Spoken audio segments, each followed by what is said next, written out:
Haitian Dining with Mary. In today's video, I'm going to show you how I make sauce poinois, also known as black bean sauce.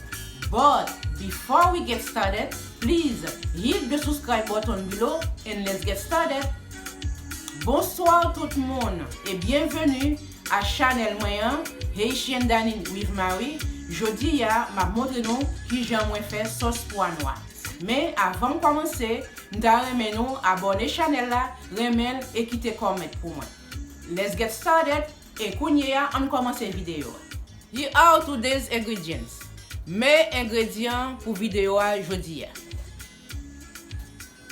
8 cups of water, 8 tasses d'eau, 1.5 cups black beans, 1 tasse et demi poinois, parsley thyme, persil avec thym, green onion, sieve, garlic, l'ail, paquet chicken bouillon, ça nous les magia, sel, si nous voulons, cloves, girofle,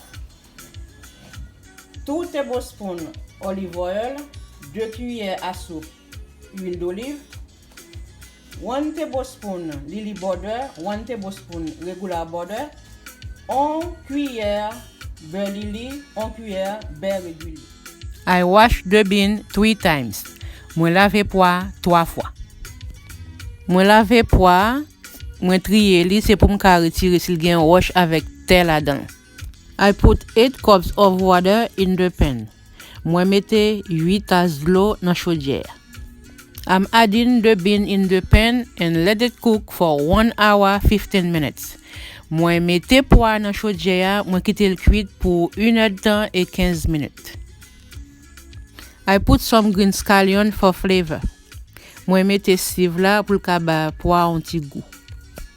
After the beans have been cooked for 1 hour 15 minutes, I add 3 cups of water to blend the beans.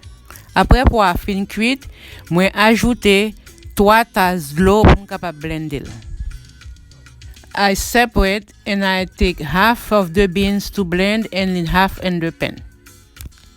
Kounya, moi prends moitié dans pois, moi blender et puis moi quitter moitié dans chaudière.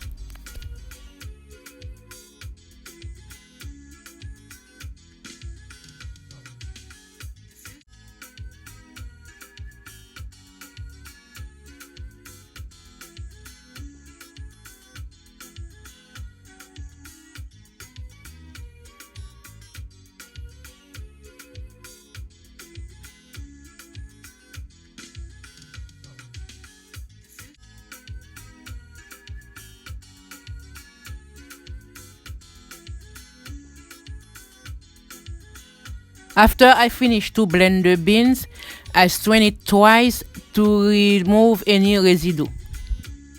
Après que moi fin blender pois kounya, moi passer 2 fois dans passoire pour pas quitter aucun mat.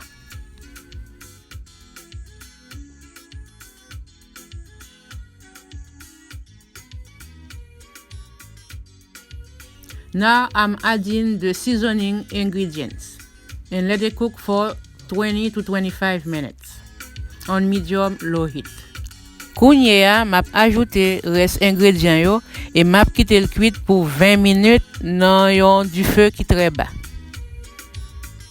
In that mortar, I put a pinch of salt and garlic to smash the garlic. Kounya dans pilon ça, me mette un petit pincé sel avec l'ail pour capable piler et puis moi couper scallion. In this pan I put the oil, garlic and scallion to fry until golden brown. Kounya moi mette l'huile là dans sauce pan ça, moi mette l'ail là avec sieve là, moi frio jusqu'à ce que le jaune et puis moi vider le pois. Next, I will let simmer for 10 minutes. Après que me fin ajouter garlic là avec sieve là qui fria, moi vider dans chaudière et puis moi quitter sous l'eau du feu pour 10 minutes. Wow! This is the final result. Bon appétit! Mais bon bagay! Thanks everybody for watching my video. I hope you appreciate it. Please like, share, subscribe and leave a comment below. See you on my next video. Merci pour tout le monde qui t'a regardé la vidéo. Moi souhaite que nous remercions et à la prochaine. Merci beaucoup. Bye bye.